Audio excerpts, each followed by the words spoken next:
TNN کی بین الاقوامی خبروں کے ساتھ میں ہوں وقار حسین۔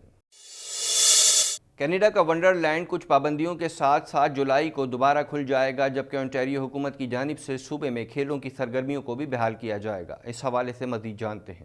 کینیڈا بھر میں کرونا وائرس کے پھیلاؤ میں معمولی کمی دیکھنے میں آ رہی ہے۔ ملک بھر میں کرونا کیسز 14 لاکھ سے تجاوز کر گئے۔ کینیڈا بھر میں کرونا کے مریضوں کی مجموعی تعداد 14,03,282 تک جا پہنچی ہے، جبکہ ہلاکتیں 25,944 ہو گئیں، جبکہ 13,61,387 افراد صحت یاب ہو چکے ہیں۔ کینیڈا کا ونڈر لینڈ کچھ پابندیوں کے ساتھ 7 جولائی کو دوبارہ کھل جائے گا۔ ایک اعلان کے مطابق عوامی صحت کی پابندیوں کے ساتھ 7 جولائی کو ونڈر لینڈ دوبارہ کھل جائے گا۔ اونٹاریو صوبے میں کرونا کیسز کی تعداد سب سے زیادہ ہے۔ صوبے بھر میں کرونا وائرس سے متاثر ہونے والوں کی تعداد 5,40,130 تک جا پہنچی ہے، جبکہ ہلاکتوں کی تعداد 8,961 ہے۔ اونٹاریو صوبہ 16 جون کو صوبائی سرحدی پابندیاں ختم کر دے گا، جس سے لوگ ایک بار پھر مینیٹوبا اور کیوبیک سے آزادانہ طور پر صوبے میں سفر کر سکیں گے۔ علاوہ ازیں حکومت کی جانب سے صوبے بھر میں کھیلوں کی سرگرمیوں کو بھی پھر سے بحال کرنے کا فیصلہ کیا گیا ہے۔ کینیڈا میں کرونا وائرس کے سبب سب سے زیادہ ہلاکتیں کیوبیک صوبے میں ہوئی ہیں، جہاں کرونا وائرس کے مجموعی کیسز کی تعداد 3,73,112 ہے، جبکہ صوبے میں کرونا وائرس کے باعث ہونے والی ہلاکتوں کی تعداد 11,173 تک پہنچ چکی ہے۔ کینیڈین صوبے البرٹا میں کیسز کی تعداد 2 لاکھ سے تجاوز کر گئی۔ صوبے میں 2,30,578 افراد کرونا وائرس سے متاثر ہوئے ہیں، جبکہ 2,270 افراد ہلاک ہو چکے ہیں۔ برٹش کولمبیا میں کیسز کی تعداد 1,46,453 تک جا پہنچی ہے، جبکہ صوبے میں کرونا وائرس سے ہونے والی ہلاکتوں کی تعداد 1,734 ہے۔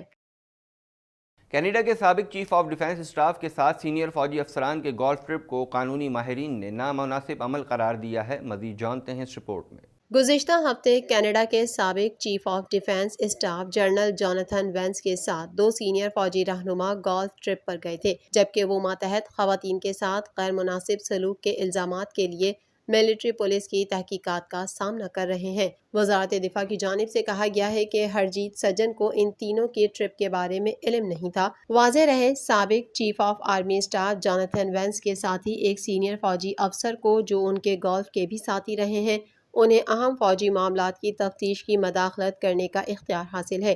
یہ ایک ایسا اختیار ہے جس کو حال ہی میں سپریم کورٹ کے ایک ریٹائرڈ جسٹس نے پولیس کی آزادی کے لیے خطرہ قرار دیا تھا، کیونکہ یہ معاملات پر اثر انداز ہو کے حقائق مسخ کرنے کی طاقت رکھتا ہے۔ مبصرین کے مطابق جب وینس کے خلاف تحقیقات جاری ہیں، اس دوران یہ ایک نامناسب عمل ہے۔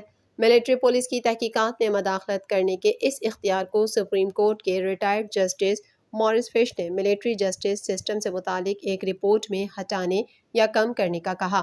یہ رپورٹ 1 جون کو جاری کی گئی تھی۔ میڈیا رپورٹ سے ایک دن پہلے کیرولی اور بینس نے وینس کے ساتھ رابطے کیے۔ فش کا کہنا ہے کہ اس دفعہ کے ذریعے پولیس کے فرائض کی آزادی میں نمایاں طور پر مداخلت کی گئی ہے اور اس کو کالعدم قرار دیا جانا چاہیے۔ گولف ٹرپ کے بارے میں انکشافات پر انفراسٹرکچر وزیر کیتھرین میک کینا سمیت متعدد پارلیمنٹیرینز کی جانب سے فوری طور پر مذمت کی گئی ہے اور ٹویٹر پر اس کو خوفناک قرار دیا ہے۔ کنزرویٹو رکن پارلیمنٹ میشل ریمپل گارنر نے سجن کے موقع پر سوال اٹھائے اور میک کینا پر زور دیا کہ وہ وزیر دفاع کو اس طرز عمل سے نمٹنے کے لیے زیادہ کام نہ کرنے پر زور دیں۔ اونٹاریو میں ایک مسلم خاندان پر جان بوجھ کر گاڑی چلانے اور 4 افراد کو ہلاک اور ایک بچے کو زخمی کرنے کے الزام میں 20 سالہ دہشت گرد کے خلاف دہشت گردی کے الزامات عائد کیے گئے ہیں۔ مزید جانتے ہیں اس رپورٹ میں۔ کینیڈا کے وفاقی اور صوبائی کراؤن نے لندن اونٹاریو میں ایک مسلم خاندان پر جان بوجھ کر گاڑی چلانے اور 4 افراد کو ہلاک اور ایک بچے کو زخمی کرنے کے الزام میں 20 سالہ نتھانیل ولٹمن کے خلاف دہشت گردی کے الزامات عائد کیے ہیں۔ نائب وزیر اعظم کرسٹیا فری لینڈ نے دہشت گردی کا کیس درج کرنے سے متعلق ایک سوال کے جواب میں کہا، ہمارے لیے اسے دہشت گردی کا نام دینا بہت ضروری ہے اور ہمارے لیے یہ بھی بہت ضروری ہے کہ ہم اس بات کی شناخت کریں کہ سفید فام بالادستی سے کینیڈا اور کینیڈا کے شہریوں کو کتنا بڑا خطرہ لاحق ہے۔ پولیس حکام کے مطابق ابھی تک کوئی ایسا سراغ نہیں ملا ہے جس سے یہ پتہ چلتا ہو کہ ماضی میں ملزم کا کوئی مجرمانہ ریکارڈ رہا ہو یا پھر کسی انتہا پسند گروپ سے اس کا تعلق ہو۔ پیر کے روز انہیں جب عدالت میں پیش کیا گیا تو نتھانیل نے بتایا کہ اس کے پاس ابھی کوئی وکیل نہیں ہے۔ عدالت نے اگلی سماعت کی تاریخ 21 جون مقرر کی ہے۔ 20 سالہ نتھانیل وٹمن کو مبینہ گاڑی حملے کے سلسلے میں فرسٹ ڈگری قتل کے 4 اور قتل کی کوشش کے 1 الزام کا سامنا تھا۔ پولیس کا کہنا تھا کہ 6 جون کی شام ہونے والا حملہ مسلمانوں کے خلاف ایک منصوبہ بندی اور سوچی سمجھی کارروائی تھی۔ ایک بیان میں لندن پولیس کا کہنا ہے کہ انہوں نے RCMP، اٹارنی جنرل کی وزارت اور کینیڈا کی پبلک پروسیکیوشن سروس کے ساتھ مل کر کام کیا ہے کہ جان سکیں کہ الزامات کا دہشت گردی کے جرائم کے زمرے میں آتے ہیں۔ پولیس نے کہا کہ اس وقت ملزمان سے وابستہ عوام کو مزید کوئی معلومات یا مشتبہ خطرہ نہیں ہے اور تفتیش جاری ہے۔ کینیڈا میں مسلمانوں کے خلاف اس طرح کے حملے ماضی میں بھی ہوتے رہے ہیں۔ سن 2017 میں ایک نوجوان نے کیوبیک سٹی کی ایک مسجد میں نمازیوں پر اندھا دھند فائرنگ کر دی تھی۔ اس حملے میں 6 افراد ہلاک اور متعدد زخمی ہو گئے تھے۔ افغانستان سے امریکہ سمیت غیر ملکی افواج کے انخلا کے بعد کابل ایئرپورٹ کی سیکیورٹی کے لیے ترکی نے پاکستان سے مدد مانگ لی ہے۔ اس حوالے سے مزید جانتے ہیں۔ افغانستان سے امریکہ سمیت غیر ملکی افواج کے انخلا کے بعد کابل ایئرپورٹ کی سیکیورٹی کے لیے ترکی نے پاکستان سے مدد مانگ لی۔ امریکی صدر جوزف بائیڈن کے ساتھ ملاقات کے بعد میڈیا سے گفتگو کرتے ہوئے ترکی کے صدر رجب طیب اردوان نے کہا ہے کہ میں نے امریکی ہم منصب کو بتایا ہے کہ ترکی کابل ایئرپورٹ کے انتظام میں پاکستان کو اپنے ساتھ ملائیں گے اور ان سے مدد لیں گے۔ اپنی بات کو جاری رکھتے ہوئے اردوان نے مزید کہا کہ پاکستان کے علاوہ ہنگری کو بھی اپنے ساتھ ملائیں گے۔ انہوں نے کہا کہ ترکی اور امریکہ نے مشترکہ مفادات کے شعبہ جات کے بارے میں بھی تبادلہ خیال کیا، جہاں مثبت طرز عمل کے ساتھ تعاون کے امکانات موجود ہیں۔ ہم نے اتفاق کیا کہ ہمارے تعاون کے شعبے ہمارے مسائل سے زیادہ وسیع اور زرخیز ہیں۔ یہ بھی اتفاق کیا کہ ترکی اور امریکہ کے تعلقات میں ایسے کوئی مسائل نہیں ہیں جو حل نہ ہو سکیں۔ ہم نے اپنے مذاکرات کو مؤثر اور باقاعدہ بنانے کے لیے ڈائریکٹ چینل استعمال کرنے پر اتفاق کیا ہے۔ انہوں نے کہا کہ ہمیں امید ہے کہ ہمارے اتحادی اپنی سیاست کے سطحی حساب کتاب الگ رکھتے ہوئے ترکی سے بھرپور یکجہتی کا عملی اظہار کریں گے۔ ہم نے نیٹو سمٹ میں یہ واضح کر دیا کہ PYD PKK کے دہشت گرد تنظیموں کی جاری مدد کا خاتمہ کرنا ہوگا۔ یہ بات نہ صرف نیٹو اجلاس کے خطاب میں واضح کی بلکہ 2 طرفہ ملاقاتوں میں بھی اس پر زور دیا۔ ہم نے کراس بارڈر آپریشنز کی مدد سے 8200 کلومیٹر سے زیادہ علاقہ دہشت گردوں سے صاف کیا ہے۔ ایسے دور سے گزر رہے ہیں جہاں ذمہ داریوں سے بھاگنا نہیں بلکہ ذمہ داریوں کا بار اٹھانا ہے۔ دوسری جانب افغان فورسز نے طالبان کے خلاف کئی صوبوں میں آپریشن کیا ہے۔ آپریشن کے دوران 150 سے زائد طالبان کو ہلاک کیا گیا ہے۔ غیر ملکی میڈیا رپورٹ کے مطابق گزشتہ 24 گھنٹوں کے دوران افغان فورسز نے قندوز، ہلمند، غزنی، ہرات سمیت 9 صوبوں میں کیے آپریشن کے دوران 160 طالبان ہلاک ہوئے جبکہ 108 زخمی ہوئے۔ افغان وزارت دفاع کی جانب سے جاری بیان کے مطابق افغان فورسز کے آپریشن کے دوران صوبے قندھار میں 18، غزنی میں 17، ہلمند میں 14 اور قندوز میں 12 طالبان مارے گئے۔ روسی صدر نے کہا ہے کہ عالمی سیاست میں استحکام بہت ضروری ہے، لیکن ممالک کے اندرونی معاملات میں امریکی یک طرفہ مداخلت سے عالمی عدم استحکام بڑھ رہا ہے۔ اس حوالے سے مزید جانتے ہیں۔ روسی صدر ولادیمیر پوٹن نے کہا ہے کہ عالمی سیاست میں استحکام بہت ضروری ہے، لیکن ممالک کے اندرونی معاملات میں امریکی یک طرفہ مداخلت سے عالمی عدم استحکام بڑھ رہا ہے۔ ایک ٹی وی انٹرویو کے دوران جب ان سے یہ پوچھا گیا کہ آیا وہ بدھ کے روز جنیوا میں اپنے امریکی ہم منصب جو بائیڈن سے ملاقات کے دوران دنیا میں استحکام کے مطالبے کی حمایت کریں گے، جس کے جواب میں صدر پوٹن نے کہا کہ بین الاقوامی امور میں یہ مسئلہ سب سے اہم ہے۔ تاہم انہوں نے مزید کہا ہمارے امریکی شراکت داروں کی طرف سے عالمی استحکام کا قیام وہ چیز ہے جو ہم نے حالیہ برسوں میں نہیں دیکھی ہے۔ روسی صدر نے گزشتہ روز دیے گئے انٹرویو میں کہا کہ اگرچہ واشنگٹن مسلسل بین الاقوامی ہم آہنگی کی ضرورت پر بات کرتا ہے، لیکن امریکہ نے حالیہ برسوں میں اس مقصد کے لیے شاید ہی کوئی مثبت کردار ادا کیا ہو۔ ایک سوال کے جواب میں صدر پوتن نے کہا کہ ماسکو بھی امریکی خارجہ پالیسی کے اثرات پر تشویش رکھتا ہے۔ روسی صدر نے حوالہ دیتے ہوئے سال 2011 میں مشرق وسطیٰ کے بیشتر علاقوں میں انتشار پھیلانے سمیت لیبیا کو عدم استحکام کی طرف دھکیلنے پر واشنگٹن کے کردار کو بیان کیا۔ روسی صدر نے وضاحت کرتے ہوئے کہا کہ اگر آپ نہیں جانتے کہ بشار الاسد کے جانے کے بعد کیا ہوگا تو ابھی وہاں شام میں جو موجودہ صدر ہے اسے آپ کیوں تبدیل کرنا چاہتے ہیں۔ روسی صدر نے کہا کہ اگر امریکہ اور اس کے اتحادی اسد کو اقتدار سے ہٹانے میں کامیاب ہو جاتے تو شام دوسرا لیبیا یا دوسرا افغانستان بن سکتا ہے۔ یہی وجہ ہے کہ روس نے 2015 میں دمشق کی درخواست کے بعد تنازع میں شام کی حکومت کی حمایت کی ہے۔ روسی صدر پیوٹن نے دعویٰ کیا ہے کہ بالآخر یہ ثابت ہو گیا کہ یہ امریکہ کا یک طرفہ پن ہے اور واشنگٹن کی خواہش ہے کہ وہ دوسروں پر اپنی مرضی مسلط کرے جو بین الاقوامی میدان میں عالمی استحکام کو متاثر کرتی ہے۔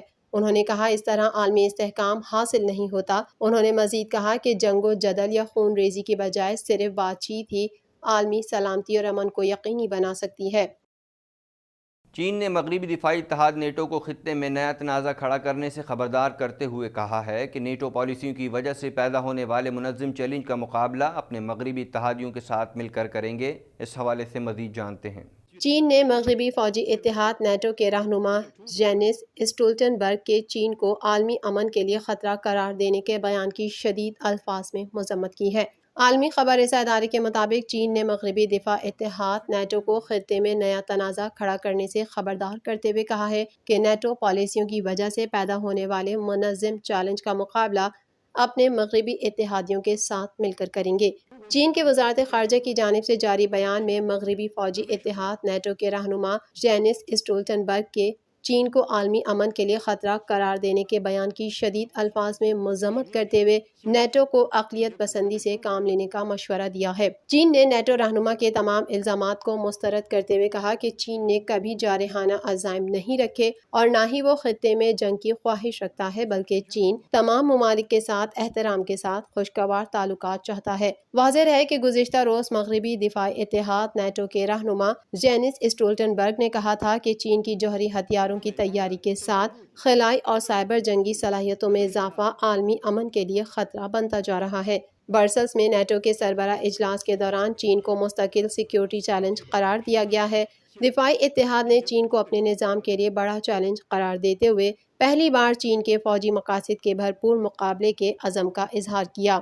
امریکی ریاست الینوائے کے کیمیکل پلانٹ میں دھماکے کے بعد آگ لگ گئی۔ واقعے میں کوئی جانی نقصان نہیں ہوا۔ مزید جانتے ہیں اس رپورٹ میں۔ امریکی ریاست الینوائے کے کیمیکل پلانٹ میں دھماکے کے بعد آگ لگ گئی۔ واقعے میں کوئی جانی نقصان نہیں ہوا۔ الینوائے کے کیمیکل پلانٹ میں گزشتہ روز آگ لگی۔ پلانٹ سے بلند ہونے والا سیاہ دھواں فضا میں پھیل گیا۔ فائر حکام کا کہنا ہے کہ آگ پر قابو پانے میں کئی دن لگیں گے، کیونکہ آگ بجھانے کی کوششوں کے دوران کیمیکل سے آلودہ پانی کو قریبی دریا میں جانے سے روکنا ہے۔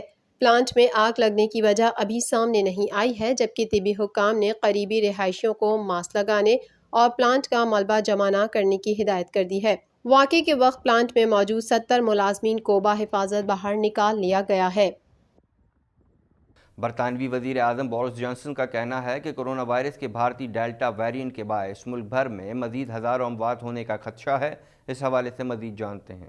دنیا کا کوئی خطہ کرونا وائرس کی موذی وبا سے محفوظ نہیں۔ اس کی تیسری لہر کے دوران مریضوں اور اموات میں مسلسل اضافہ جاری ہے۔ دنیا بھر میں کرونا وائرس سے متاثرہ افراد کی تعداد 17,70,36,377 تک جا پہنچی ہے، جبکہ اس موذی وائرس سے اموات 38,27,858 ہو گئیں، جبکہ 16,12,33,145 کرونا مریض صحت یاب ہو چکے ہیں۔ برطانوی وزیر اعظم بورس جانسن کا کہنا ہے کہ کرونا وائرس کے بھارتی ڈیلٹا ویرینٹ کے باعث ملک بھر میں مزید ہزاروں اموات ہونے کا خدشہ ہے۔ برطانیہ میں کرونا وائرس کے بھارتی ڈیلٹا ویرینٹ کا پھیلاؤ روز بروز بڑھ رہا ہے، جس کی وجہ سے ہفتہ وار کرونا کیسز میں 64% اضافہ دیکھنے میں آیا ہے، جبکہ ICU میں بھی مریضوں کی تعداد بڑھ گئی ہے۔ کرونا وائرس کے کیسز اور اس سے اموات کے اعتبار سے 10 سرفہرست ممالک میں 33 کروڑ سے زائد آبادی کا حامل امریکہ تاحال پہلے نمبر پر ہے، جہاں اس وائرس سے اب تک 6,15,232 افراد موت کے منہ میں پہنچ چکے ہیں،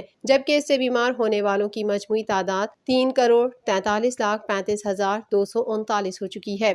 1 ارب سے زائد آبادی والا ملک بھارت کرونا وائرس کے مریضوں کی تعداد کے حوالے سے دوسرے نمبر پر ہے، جہاں اس وائرس سے 3,77,061 ہلاکتیں ہو چکی ہیں، جبکہ اس سے متاثرہ 2,95,70,881 مریض سامنے آ چکے ہیں۔ کرونا وائرس کے مریضوں کی تعداد کے حوالے سے ممالک کی اس فہرست میں برازیل تیسرے نمبر پر ہے، تاہم یہ اموات کے حوالے سے فہرست میں دوسرے نمبر پر ہے، جہاں اس جان لیوا وائرس سے 4,88,404 ہلاکتیں ہو چکی ہیں، جبکہ اس کے متاثرہ مریضوں کی تعداد 1,74,54,861 ہو گئی ہے۔ ترکی میں کرونا وائرس سے اموات 48,795 تک جا پہنچی ہیں، جبکہ کیسز 53,36,073 ہو چکے ہیں۔ کرونا وائرس سے روس میں کل اموات 1,26,801 ہو گئی ہیں، جبکہ اس کے مریضوں کی تعداد 52,22,408 ہو چکی ہے۔ سعودی عرب اسی فہرست میں 44ویں نمبر پر پہنچ چکا ہے، جہاں کرونا وائرس سے اب تک کل اموات 7,590 رپورٹ ہوئی ہیں، جبکہ مملکت میں کرونا مریضوں کی تعداد 4,66,906 تک جا پہنچی ہے۔ بالی ووڈ اداکار سشانت سنگھ کی پہلی برسی پر موت کی وجہ سامنے آ گئی۔ حکام کے مطابق آنجہانی اداکار نے خودکشی کی تھی۔ اس حوالے سے مزید جانتے ہیں۔ بالی ووڈ اداکار سشانت سنگھ کی پہلی برسی پر موت کی وجہ سامنے آ گئی۔ حکام کے مطابق آنجہانی اداکار نے خودکشی کی تھی۔ رپورٹ کے مطابق آل انڈیا انسٹی ٹیوٹ آف میڈیکل سائنسز نے سشانت سنگھ راجپوت کی موت کی وجہ خودکشی کو قرار دیا ہے۔ اداکار نے گزشتہ برس 14 جون کو اپنے فلیٹ پر خودکشی کر لی تھی۔ پولیس نے سشانت کے اہل خانہ کی درخواست پر بھارتی اداکارہ ریا چکربورتی کو بھی شامل تفتیش کیا تھا، مگر ان پہ قتل کا الزام ثابت نہ ہو سکا۔ بھارتی پولیس طویل عرصہ شواہد اکٹھے کرتی رہی، مگر حتمی نتیجہ نہ نکلا۔ ناقص تفتیش پر کیس بھارتی تحقیقاتی ادارے CBI کے حوالے کیا گیا تھا، جس کی معاونت کرتے ہوئے آل انڈیا انسٹی ٹیوٹ آف میڈیکل سائنسز کی فورینسک ٹیم نے بتایا کہ سشانت کے جسم پر کسی زخم کا نشان نہیں تھا، نہ ہی ان کے جسم میں شراب کی موجودگی کے شواہد ملے۔ نیوزی لینڈ کی وزیر اعظم جیسنڈا آرڈرن نے سانحہ کرائسٹ چرچ پر فلم بنانے کی منصوبہ بندی کرنے والوں کو مشورہ دیا ہے کہ فلم کا محور مسلمان ہونے چاہیے، نہ کہ وہ خود ہوں۔ اس حوالے سے مزید جانتے ہیں۔ نیوزی لینڈ کی وزیر اعظم جیسنڈا آرڈرن نے سانحہ کرائسٹ چرچ پر فلم بنانے کی منصوبہ بندی کرنے والوں کو مشورہ دیا ہے کہ فلم کا محور مسلمان ہونا چاہیے، نہ کہ وہ خود ہوں۔ یاد رہے کہ 15 مارچ 2019 کو کرائسٹ چرچ کی مسجد النور سمیت 2 مساجد پر آسٹریلیا سے تعلق رکھنے والے 28 سالہ دہشت گرد برینٹن ٹیرنٹ نے فائرنگ کر کے 50 نمازیوں کو شہید اور 48 کو زخمی کر دیا تھا۔ دہشت گرد فائرنگ کی ویڈیو بناتا رہا اور مسجد میں فائرنگ کرنے کے بعد باہر سڑک پر موجود مسلمانوں کو بھی نشانہ بناتا رہا۔ واقعے کے کچھ دیر بعد پولیس نے ملزم کو حراست میں لیا، جسے بعد ازاں عدالت میں پیش کیا گیا، جہاں اس پر قتل کی فرد جرم عائد کی گئی۔ سانحہ کرائسٹ چرچ پر فلم بنانے کے منصوبے پر گزشتہ ہفتے جیسنڈا آرڈرن کے دفتر سے جاری بیان میں کہا گیا تھا کہ وہ اور ان کی حکومت کا فلم سے کوئی تعلق نہیں ہے۔ نیوز کانفرنس میں نیوزی لینڈ کی وزیر اعظم نے کہا کہ سانحہ کرائسٹ چرچ پر بننے والی کسی بھی فلم کا مرکز مسلم کمیونٹی ہونی چاہیے، نہ کہ وہ۔ انہوں نے کہا کہ وہ اتفاق کرتی ہیں کہ ایسی کہانیاں ہیں جو بتائی جانی چاہیے، لیکن یہ کہانیاں مسلم کمیونٹی کی ہیں تو مرکز بھی وہی ہونے چاہیے۔ دوسری جانب متاثرہ خاندانوں اور نیوزی لینڈ کے عوام نے بھی فلم پر اعتراض کرتے ہوئے فلم کی منصوبہ بندی ترک کرنے کا مطالبہ کیا ہے۔ TNN TV کے نیوز بلیٹن میں فی الحال اتنا ہی۔ مزید خبروں اور اپڈیٹس کے لیے دیکھتے رہیے TNN TV۔